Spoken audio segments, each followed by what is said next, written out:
where we're going to be launching this really exciting initiative. I am really, really, really delighted that you have made the time to be with us today. And we'll just give a few minutes for others to join this conversation.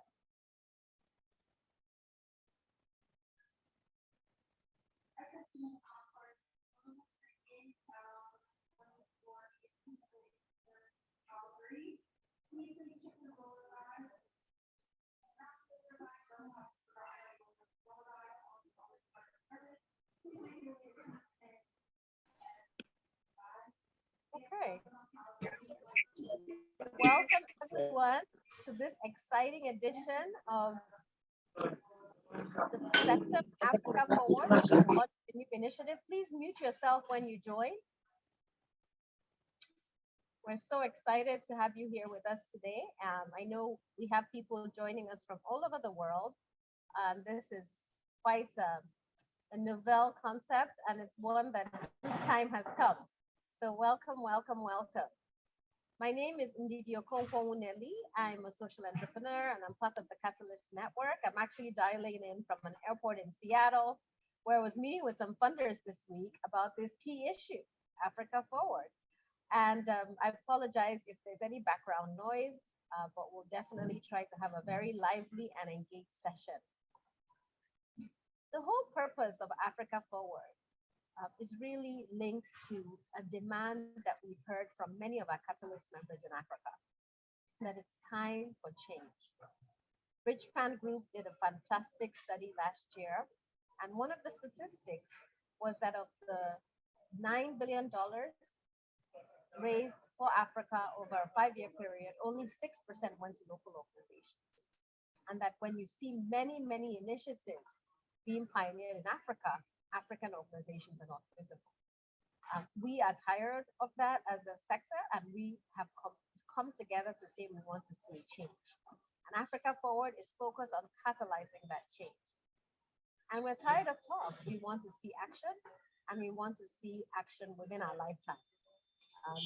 There are enough indicators around the globe demonstrate that African social innovators are at the forefront of social change. They understand the ecosystem, they understand the work required, and they're doing it. We need to amplify their visibility, their capacity, and also support them, but we also need the funding community to change and to recognize the role of African social innovators. So today you're going to be hearing from an amazing set of panelists, partners, social innovators, and leaders on the African continent who are moving Africa forward. And we're going to together launch this initiative with our call for action and our action steps. So again, welcome everyone who has joined us. Please tweet, retweet, get involved, get excited, get energized. And again, thank you to the team. I'm going to pass it on to our country chapter heads who earlier today launched initiatives from their countries. And I'm going to start with the chair of the Africa group, Luvuyo. Over to you, Luvuyo. Introduce your video and then pass it on to the next chair. Thank you so much, Ndidi. I mean, it's really a great day now today. It's something that I kind of seen that it's come in the beginning of the year, where the members able to say that we are sick and tired as African not being able to do anything now. So we want to get involved. We want to kind of move forward, and we want to kind of like do something in terms of like, so I mean, more than anything, now Africa is doing it. It's doing it by the social entrepreneur. So I'm probably try to give a kind of a picture or a snapshot. Where are we now in terms of the Africa chapter? So we compose of the 4 chapters now. So we've got 4 chapters now. So today we've launched South Africa chapter, we've launched Kenya chapter, we've launched Nigeria chapter, and we also launched the Liberia chapter. We just like finished Liberia chapter now, which is so much exciting. Great session today, great engagement where we move forward together. So there's so much, understanding that unity is key to shift the sector of social entrepreneur in Africa, and the country chapters are key and important. on the membership from the Africa chapter, we've got 230 members of Africa chapters. And I think, if I'm right, it's the second biggest membership in Catalyst because it's got 1.6 members, second biggest membership in Africa. So we are well representative. I mean, we've got 22 countries that are some members. I mean, we still have members. I mean, if you go to Burkina Faso, I mean, Oyame, go to Botswana, Cameroon, Congo, Mauritius, Mozambique, Namibia. So we've got presence in those areas, and we've also catered for those areas. So they go through sub-region, they come and cater for those areas. And we want to launch more chapters to make sure that we launch chapters now. So I work with also Wamoyo from Kenya, and I also just invite to Kenya before we play the video, just like doing some kind of welcoming so that we can invite everyone, we can go to the amazing session today, because session today, it's quite important for us to say that we are really moving forward.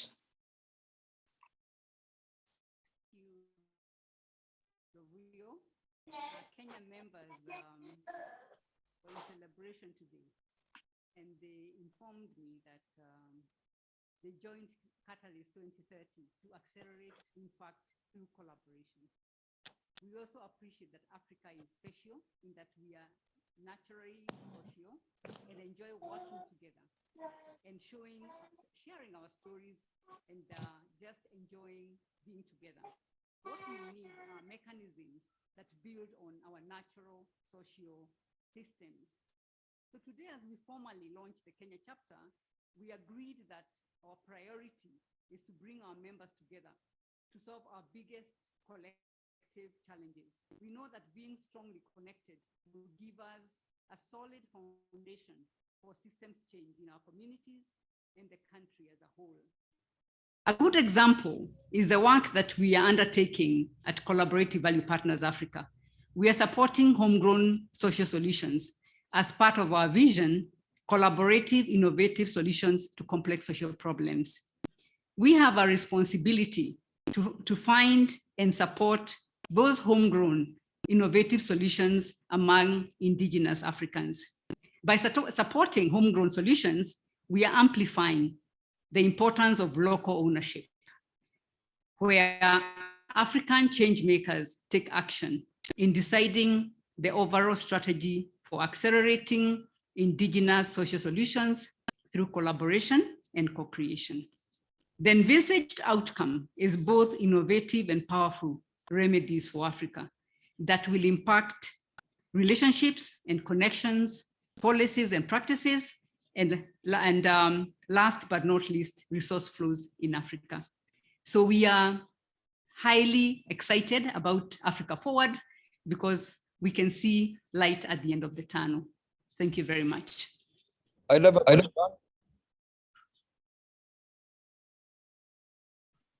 have a question. So much, Wumbuyu. Thank you Yeah, so much. I think we're not taking questions at this point. Can you put your questions in the chat, please? Catalyst, can we mute anyone who is not on the agenda? I was on the agenda. Luvuyu, are there any other speakers from the Africa chapter? I'm Alan Akbar. We will have some time. We'll allocate some time. You'll able to raise any question. Because of the time, we have to make sure that we stick to we'll note it and we'll respect in terms of the question. Please, if we could move now to the video, and then we go straight now to the conversation, and then we can go to the question and answers. My name is Wamoyo Mahinda, and I'm the managing partner and convener, Collaborative Value Partners Africa. My name is Luvuyo Khani, the co-chair of South Africa chapter. My name is Angela Benson. I'm a physician and the chairperson of Catalyst 2030 Liberian chapter. My name is Yamin Khoy. I'm part of the Africa core leadership team of Catalyst 2030. My name is Emma Inyakong, and I am the program coordinator for Philanthropy Circuit. The Africa African chapters of Catalyst 2030 have co-created an initiative called Africa Forward. Africa Forward is a call to action that seeks to rewrite the narrative about Africa through 4 critical action classes. Action 1, funding. Action 2, leadership. Action 3, scale. And Action 4, network creation. We invite all key policy makers across Africa and beyond to join us as we scale impact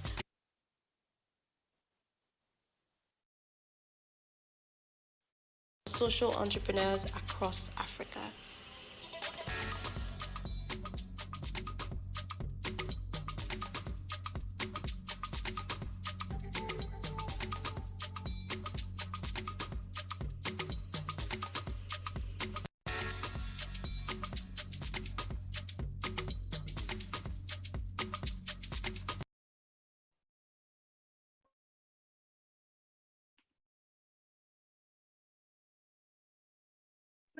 Terrific. Thank you so much for the videos, and thank you to everyone for your excitement.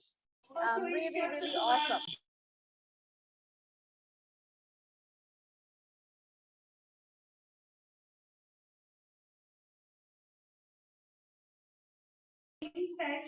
All right, and thank you to everyone who's been writing in from different parts of the world. So excited to have you, and we recognize you, we see you, we hear you, and we're delighted to engage you in our initiative.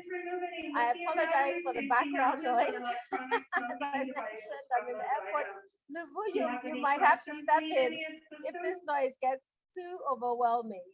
I am excited to introduce our first panel today, Why Africa and Why Now? And we have Andy Bryant of the Siegel Family Foundation, Catherine Mwende of Giving Tuesday, and Nkasoyo Nglowa of the Bridge Span Group. These are 3 active partners operating in Africa who believe in Africa and who have had great impact and great success on the continent. So I'm going to invite Andy to start us off. Andy, you are Mr. Africa. You've assembled a team of phenomenal Africans who are actually giving funding to first-time social innovators, new projects. You're making bets and taking risks. Why Africa and why now? Thanks, Ndidi. And today I want to address my remarks specifically to any Western philanthropists in the audience. I was given the assignment to answer in 3 or 4 minutes, why Africa, why now? But I assume if you're on this Zoom call, you've already had the answers to the questions, why Africa, why now? So I really want to focus on the how.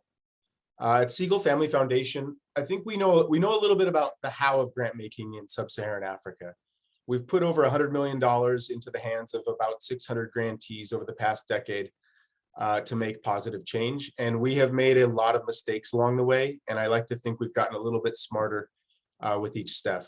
So today I'm here to offer 3 simple lessons for how Western funders can A, do no harm, and B, perhaps do a little bit of good in investing in sub-Saharan Africa.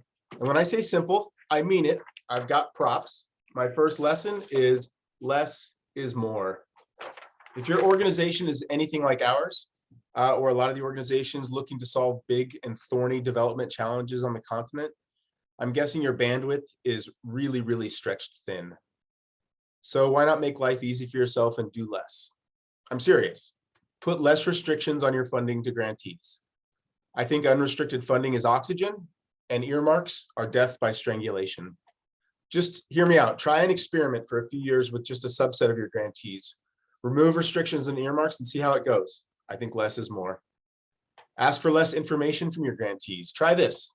Take a red pen, go through your application and your reporting materials and documents, and cross out 50% of the information you're asking for. Try it for a few years with a subset of your grantees. See how it goes. Less is more. Better yet, use Siegel Family Foundation's diligence or use other vetted and bona fide intermediaries to gain intel and connections to find tried and trusted visionary organizations like the ones we support. My second lesson, trust is better than fear. At Siegel Family Foundation, we think trust-based philanthropy is better than fear-based philanthropy. There have been some pretty unsavory attacks on the concept of trust-based philanthropy lately. Critics have erroneously described trust-based philanthropy as naive or lacking rigor. I believe they're critiques are born of fear, fear of losing control, fear of losing power, fear of losing prestige, fear of losing credit for the good work that occurs.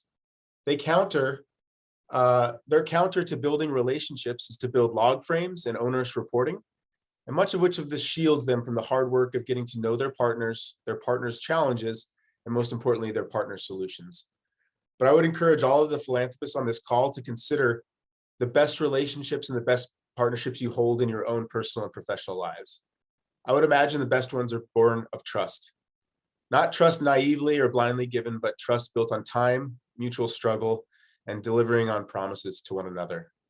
If you believe change happens through relationship building and power sharing rather than jealously guarding resources and doling them out in meaningless doses, then trust-based philanthropy is for you, and I would encourage you to research it and learn more.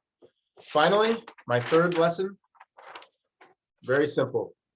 Go local. We've been talking about localization for years. We've been talking about it for countless hours in this conference. Same with decolonization, same with community-driven development. Now the time is to act. Don't overthink it, don't over-intellectualize it, get to action. Let me give you an example. At Siegel Family Foundation, 2/3 of our team are locals of the countries in which we operate. 85% of our grantees are locally led organizations, and 100% of our grant decisions are made locally by local staff. Now, when I joined the foundation in 2010, these numbers were 0, 0, and 0. So we've come quite far as an organization, but it was a long series of small steps that it took us to get there. Change can happen by revolution, and we've seen revolution happen in this sector the last few years, but it can also happen by evolution, incremental and thoughtful experimentation to get you where you need to go. My point is, just get started. If you have the resources and the will, go local by getting local yourself. Hire local staff, use local technical advisors, capacity providers, fund local organizations, bring on local board members, register as local entities, but get started today. Thank you very much.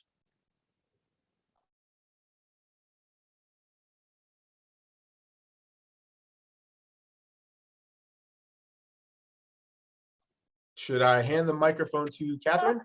It wasn't allowing me to unmute myself. Andy, Was that an applause? An applause pause? A hug. I want to give you a hug. Please record a TikTok on this, a TED Talk on this. I love it. And it just warms my heart. And I can speak for everyone when I say we are truly, truly inspired by the work you're doing at Siegel Family Foundation and the simplicity of your message. It's so powerful. So please, please, please record a TikTok and a TED Talk. and we as Catalysts will also amplify this. So thank you. Catherine, moving swiftly to you. Giving Tuesday has done tremendous work, remarkable work. What strategic decisions have you made to guide the success and impact of your work?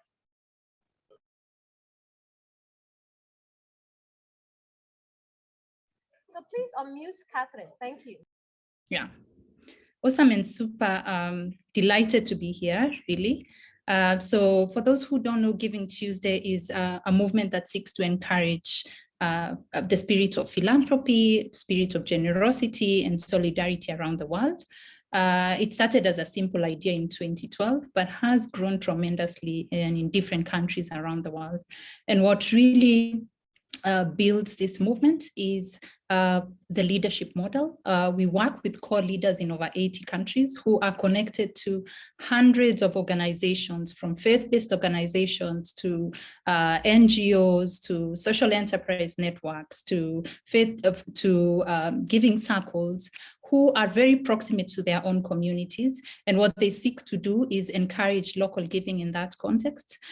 Some have encouraged local giving to support social context through nonprofit organizations. Some have encouraged local giving to support social causes directly to groups and individuals who need it. But others have encouraged giving through other means and other philanthropic assets like time, voice, and talent, which has been tremendously valuable and useful in different contexts and different approaches for development across the continent. Thank you, Catherine. Now, just to push a bit further, can you give us an example of some of the pioneering work you've done on the continent? Okay. So examples would be, we work with various philanthropy networks, right, who mobilize networks across their proximate organizations. First, to run Giving Tuesday campaigns, to run campaigns either through crowdfunding or mobilizing community actions, creating awareness about the work the different nonprofits are doing, and creating awareness around what's valuable, that is in the sense of leveraging the voice and mobilizing individuals to support different causes, and take actions in different ways across the continent. Thank you so much. And moving swiftly to Nkosoyo of Bridgespan. I'm a big fan of the Bridgespan group, obviously.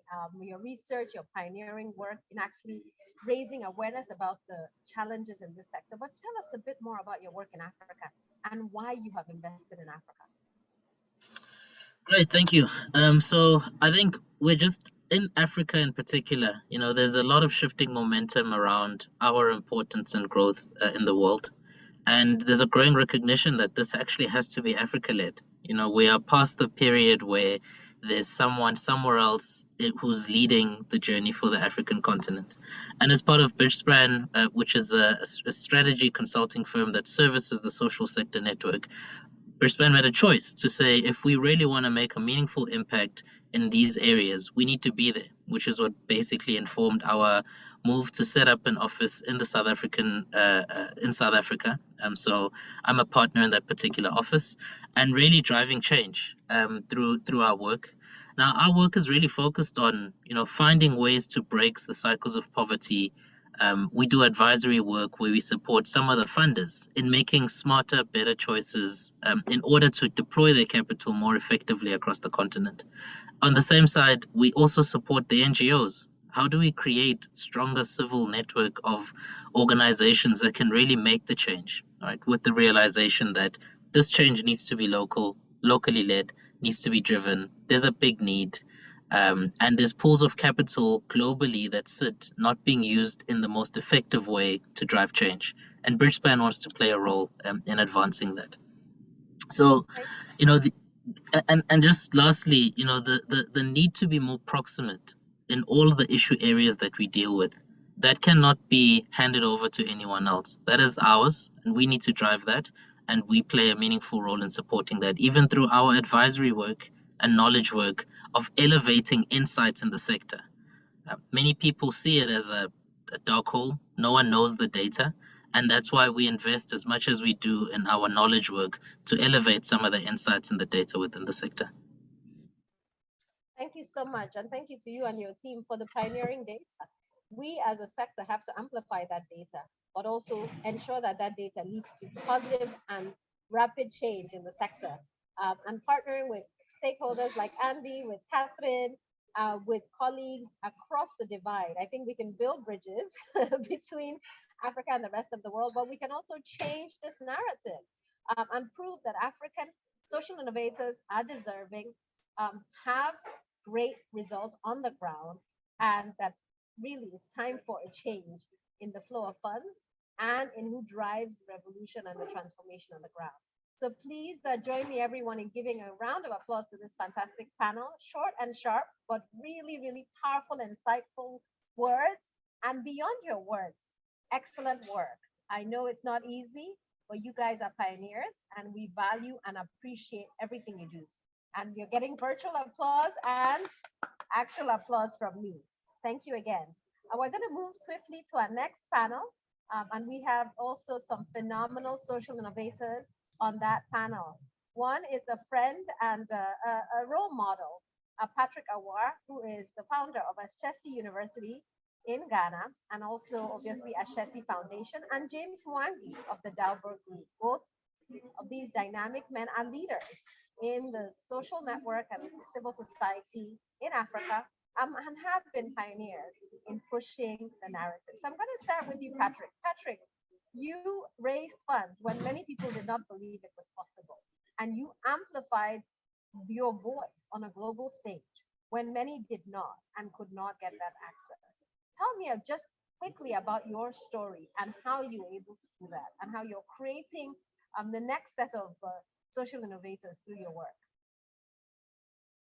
Thanks, indeed. It's good to be here. And my story is that, I grew up in Ghana, did my college education in the US, and then went on to a career at Microsoft Corporation. Decided to leave that to return home to help with development, and in particular, help in higher education and help in educating the next generation of leaders who are good citizens first and impactful leaders in our society. Now, when I started, obviously my background was not in education. I'd been a consumer of education, but I was not a professor. I'd never run a school before. And as you might imagine, when we approached funders, some of them didn't quite have the trust that Andy talked about, that this young person could set up a university, right? Let alone one that is impactful.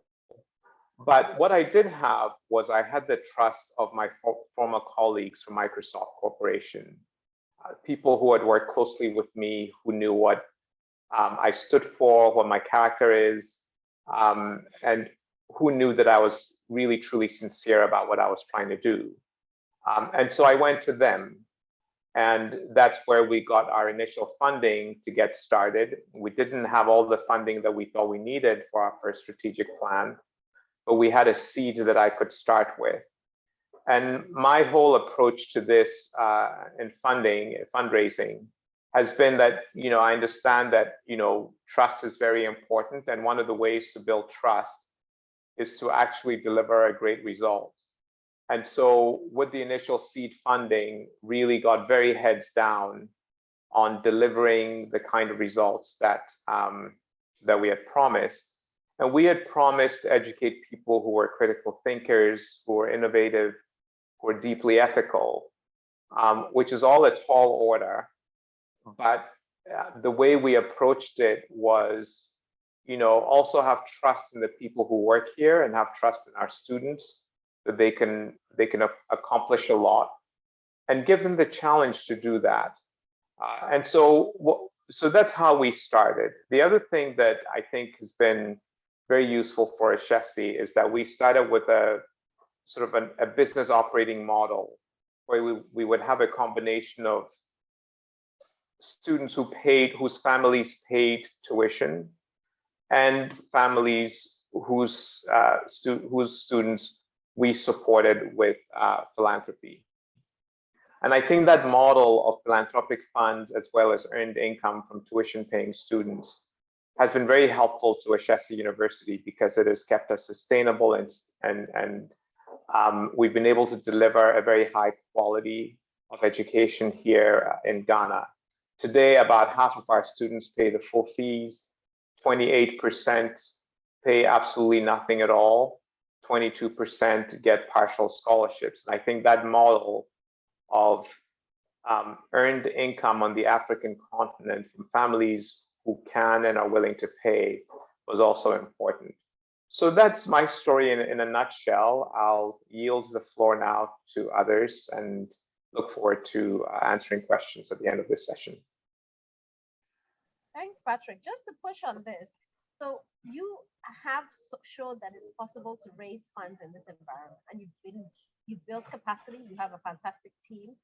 As people listen, and specifically as we're talking to external audiences, why Africa? Why now? And what gives you confidence that there can be other Patrick Awards in our ecosystem? Well, there are a lot of really bright, ambitious people on the continent of Africa, and the trick is to find them, right? And for me, one of the things that I would advise funders to look out for is a combination of ambition and humility. So people who are ambitious in what they want to achieve for the continent, but who are also humble enough to listen and to learn from everyone that they encounter.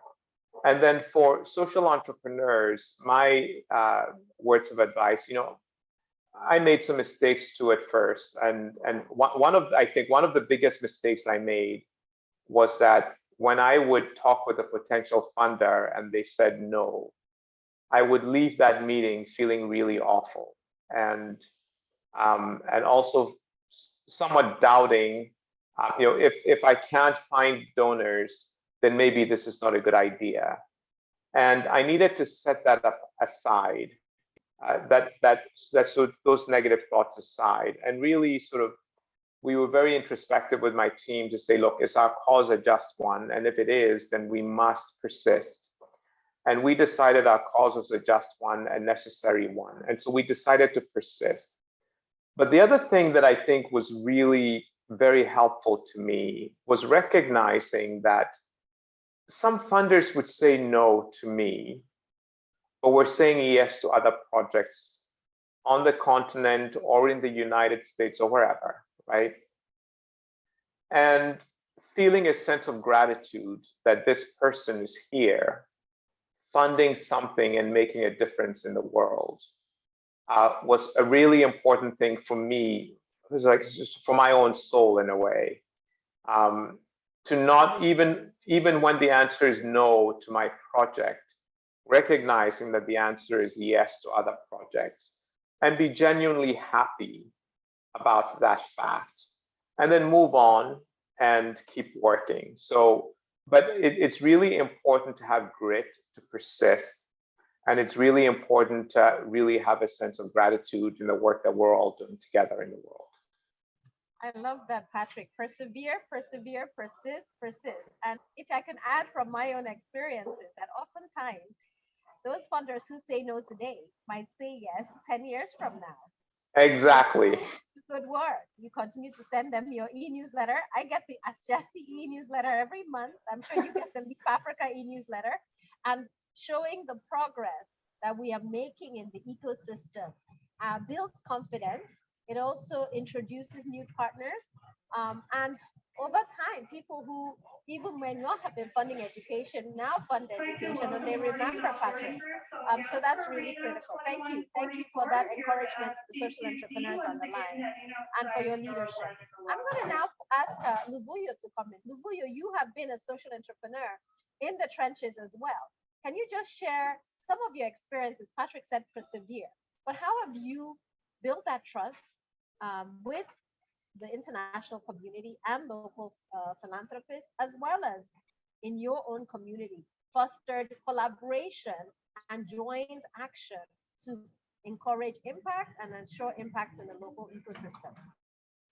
Thanks so much, Didi. I mean, like it's, I didn't expect that I would comment. I was kind of listening and enjoying so much. I mean, the feedback from leaders like from Patrick. I mean, for me, it's been a journey now, 18 years, start from the beginning, selling from a book of my car, selling computer, to build internet cafes in the township and then building schools in the township and rural area. And so early, it was just like a struggle because we able to bring connectivity, access, and skilling many young people in township who could not able to have access, who could not able to afford. So where we open them so they can find employment, they study further, and that opens much more doors for us to able to kind of like being recognized by JCI, by Schwab, being part of these kind of global communities where now it's kind of no longer about us doing different in South Africa, because we'd see that the difference that we could do it through collaboration now with other stakeholders now. I think more than anything now it's on a space where we see that we could shift the system together, where we could look, as you know, that Africa, that the future is on the young people, which is on the youth, that the youth are looking for us. And the space where it is now, the social entrepreneur is old. So which means that we have got a responsibility to shift that kind of narrative so that we can become a role model, but not beyond role models, but a way that saying that it's possible and they can come in the sector because they're kind of like, I mean, us that showing the sector now. And I think that's one. And two, it's also showing, I mean, around Africa, because Africa has been known as kind of like a corrupt a space where the leaders are not able to see the future. So we're saying that we are in the sector where we're not talking, we are doing it. We are not kind of like saying that let's decolonize, we are doing it on the ground, but also we are doing it globally now. So it's an opportunity in able to operate in the local context, but also operate in the global context now. So you can bring in those, resources from a funding aspect, and those relationships, it comes in through that. And I think we need more of many of social entrepreneurs who operate in that aspect now, could be, because I think that brilliance that Peter talked about, its ability to be able to operate, because sometimes it becomes complex, sometimes it becomes a confidence issue, but over time, I think it's just for us now to pave the way for many social entrepreneurs in Africa. Fantastic. 18 years in the trenches. I'm sure you have your battle scars, but you've inspired countless young people in South Africa. Patrick has inspired Ghanaians and social innovators all over the world. And I'm thinking about Leap is turning 20 this month. And I just can't imagine how far we've come as an organization. So it is possible in our ecosystem, and we are doing it. Now, let me bring James into the conversation, because through his work at Dalberg, he's worked with so many social innovators around systems change and scaling. And I know, James, you've done this in Africa, and you've proven that social innovators can lead systems change on the continent. So just talk a bit about your optimism about the future and what funders and partners should be doing to foster systems change on the continent, but also this Africa Forward revolution, where Africans for Africa are driving our own revolution and transformation. Thank you, Ndidi, and it's an absolute pleasure to be part of this conversation. And my apologies for being a little bit delayed in my being able to dial in. I think the first thing to say is I think this growing recognition that the challenges that we face as a continent are systemic, and they are requiring a new generation of change makers to similarly think systemically.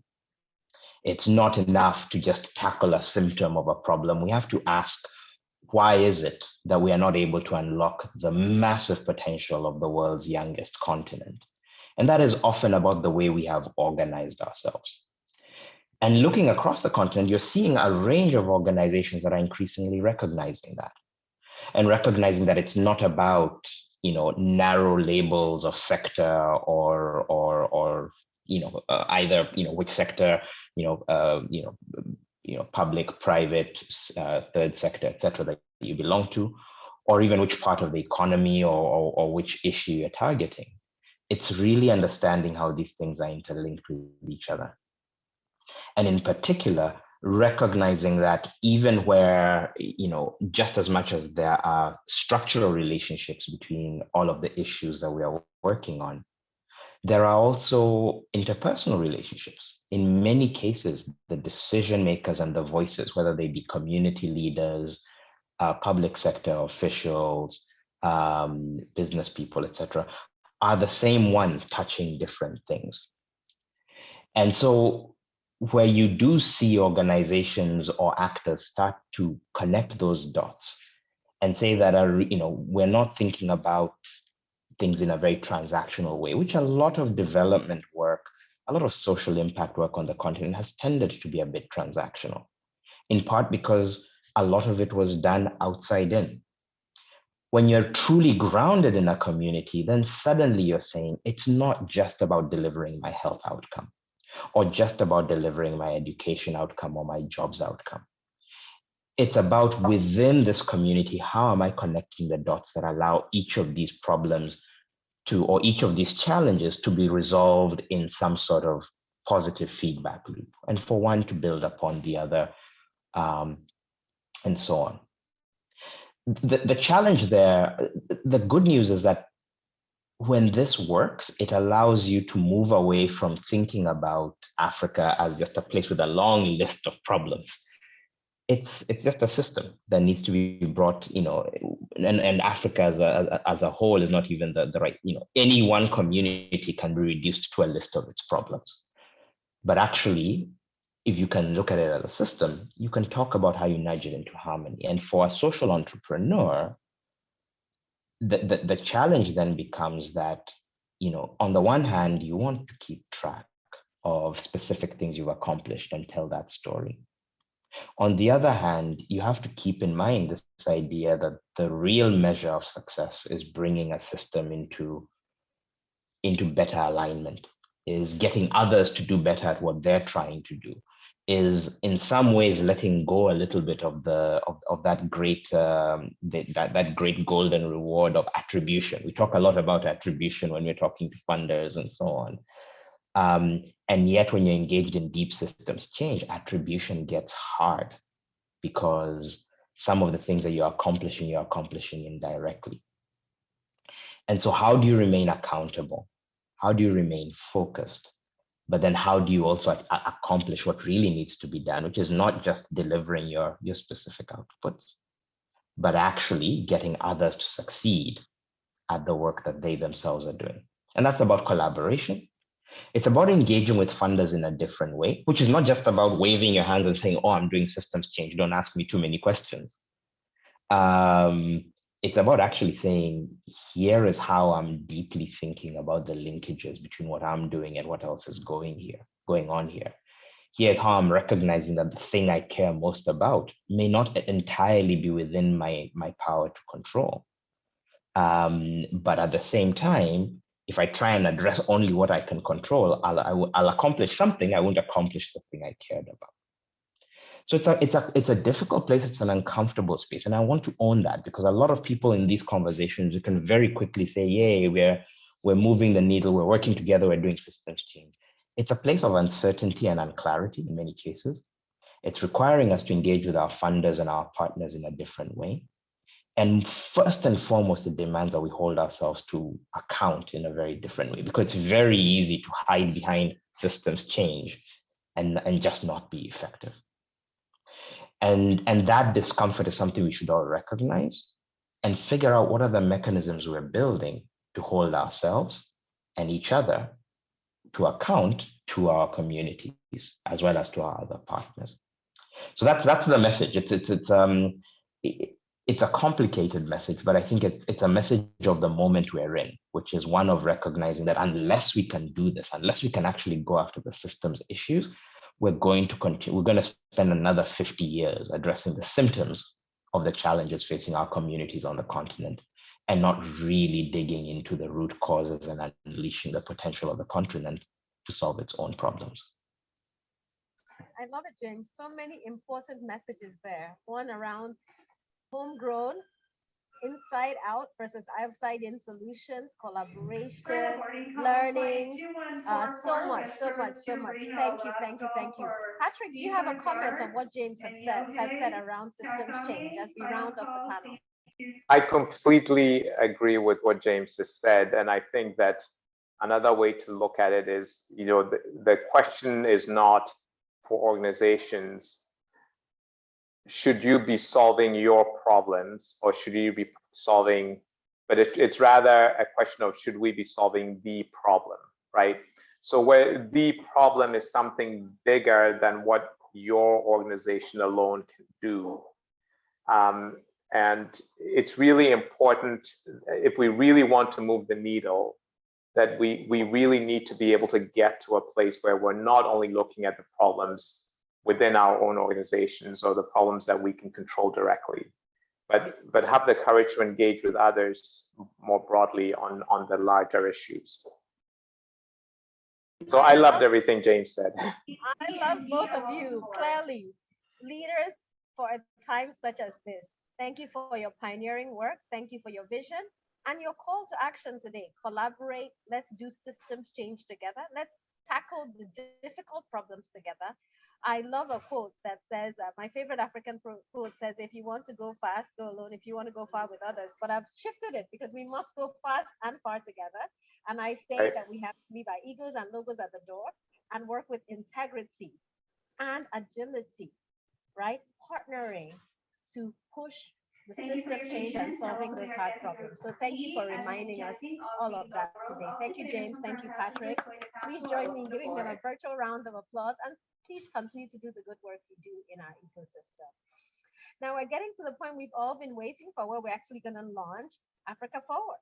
And I am just so excited. I'm sure many of you have seen the messaging, you've seen the 4 pillars, you've seen the key points of Africa Forward, but I'm going to underscore them and just ask you to put in the chat some of what you're most excited about when we think about these critical actions. The first action is funding. We want to redirect funding to African organizations. The Bridgepan Group shared that data, which was alarming, that only 5.9% of global funding from the United States went to African organizations. We want to ensure that 50% of all domestic and international funding goes to African-led organizations directly without intermediaries and through a lens on youth and gender. So that's action one.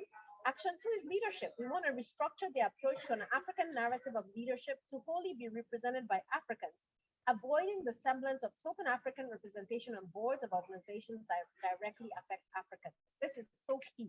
We need to ensure that we have Africans on boards, Africans in senior management, and we want to reject tokenism. Action three is scale. We want to integrate Africa's collective technical capacity and growing social enterprise ecosystem to nurture, grow, and scale investment-ready and sustainable social enterprises. We need organizations operating at scale so that funders can stop saying that they don't want to work with small organizations and they need to reach scale. And number four, which is what Patrick spoke about and what James spoke about, we need a network effect. We need catalytic action in sectors like education and health and agri. And the only way we're going to achieve that is by partnerships, evolving the social enterprise and entrepreneurial ecosystem to create strong, supportive, and collaborative local and regional networks that can solve systems challenges at scale. So these four, funding, leadership, scale, and network creation, are so important. And I can see you getting excited about all four. And I am excited about all four. And I'm sure some of you have read our call to action. The time is now. And what's different about this movement? The difference is that we're tired of talking. We're all about acting. And we've convened amazing partners. Luvoyo told you we have 230 members of the Catalyst Network. We have complete support of the Catalyst Group. We have complete support of the Africa Philanthropy Forum and our funding partners within Africa and abroad. So this is different because it's not just talk. We're going to be measuring at each point where we are today. So I would like to invite a few people to chime in who believe in this and who have supported us from the onset to just share their views and why they're excited about this. Jeru, I'm going to put you on the spot because you said something in one of our first meetings. You said, Ndidi, India was here 20 years ago, and I think Africa can get there faster. Jeru believes in this, and you have pushed us to this point. So I just want you to add your voice. And thank you, thank you, thank you. Please join me in thanking Jeru for her leadership and pushing us out of our comfort zone. She doesn't like to be in the limelight, but today we want to say thank you. And I'm thanking you from the bottom of my heart for really being such an advocate for Africans, for Africa. And you're an honorary African. I have to find an Igbo name for you. So Jeru, over to you. Please just share a few words.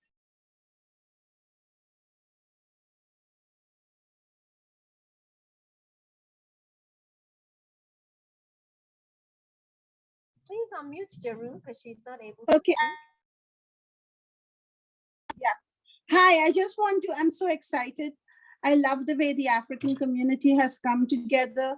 And I really believe that Africans for Africa, or Africa Forward, as you all have called it, have done it. And congrats to all of you. Thank you, Ndidi, for making this session. So I'm super, super, super excited in this. And I think in the next 3 years, when we'll be having Catalyzing Change Week, I do hope 50% of the funding is there in, I know we've said 5 years, but for me, let's target 3 years. You know, I always try to up my thing. 50% of the funding is in African leadership, you know, in the hands of African leadership. Boards are African. Everything that Andy said, everything that all of you have said, let's just make sure that in 3 years we are making this change happen and seeing it happen.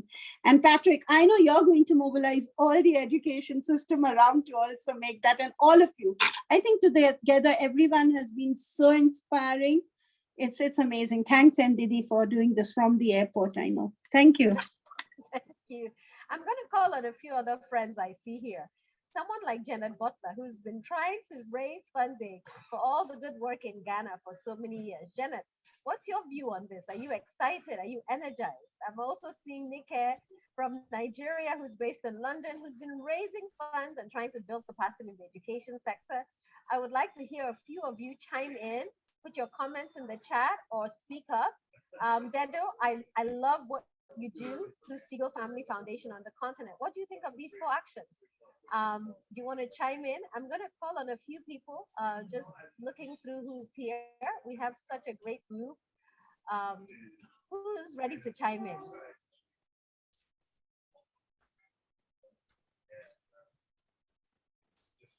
Dedo, are you ready to chime in? Nika, are you ready to chime in? Janet?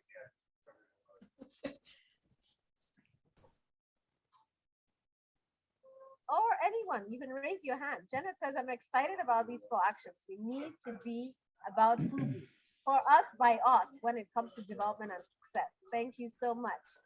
Andy, chime in, chime in. I'm getting some private messages saying, Andy, chime in. No. My job is to open doors. I tried to do that, and all of the awesome, badass speakers, pardon my French, that came after me, ran right through and did excellent. Keep the momentum alive, takes action. Simple. Fantastic. Thank you. Thank you, Andy. Nika says, really excited. I know Nika was one of the pioneers of Teach Nigeria and raised a lot of funds locally for that. And you all have been working tirelessly to transform the ecosystem where you work. Any other comments or votes of thanks from any of the other members around our 4 actions, around our next steps, and around how you want to get involved? Either type it in or share. Janet Longmore raised her hand. Go ahead, Janet. Thanks so much, Ndidi. Hello to everyone. This is such a high energy session. I will just take 2 minutes. I really am so thrilled with the funding pillar, and through the lens of youth and gender. I think that's absolutely critical in Africa Forward.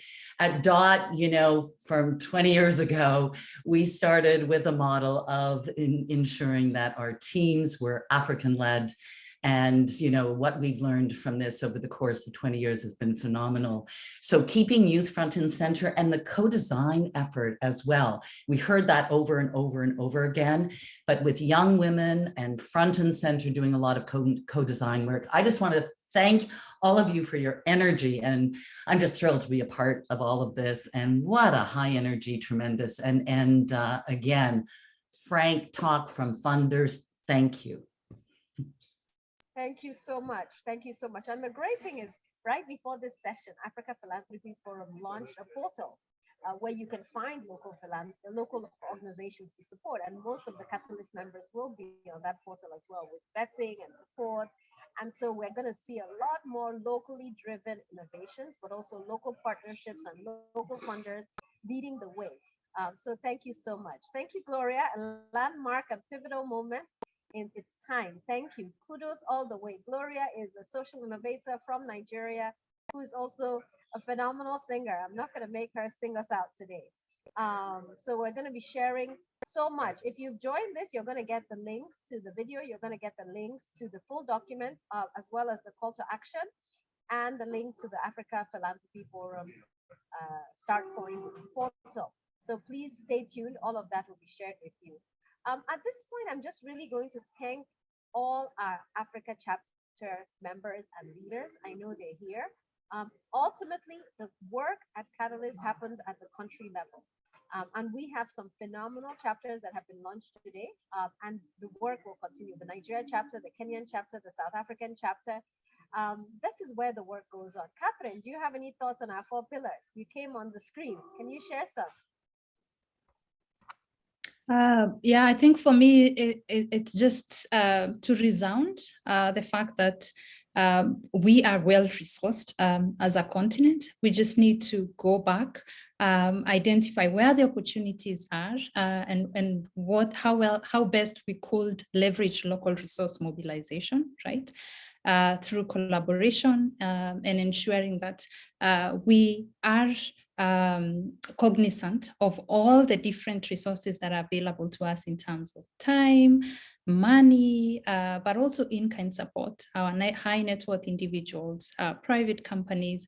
There are many ways we could leverage each other, but most importantly, as everyone else has said, just the value of collaborating to make sure that this happens, and definitely not forgetting the environment we operate in. How do we leverage our voice to make sure that we are operating and supporting a policy that is enabling for social entrepreneurship?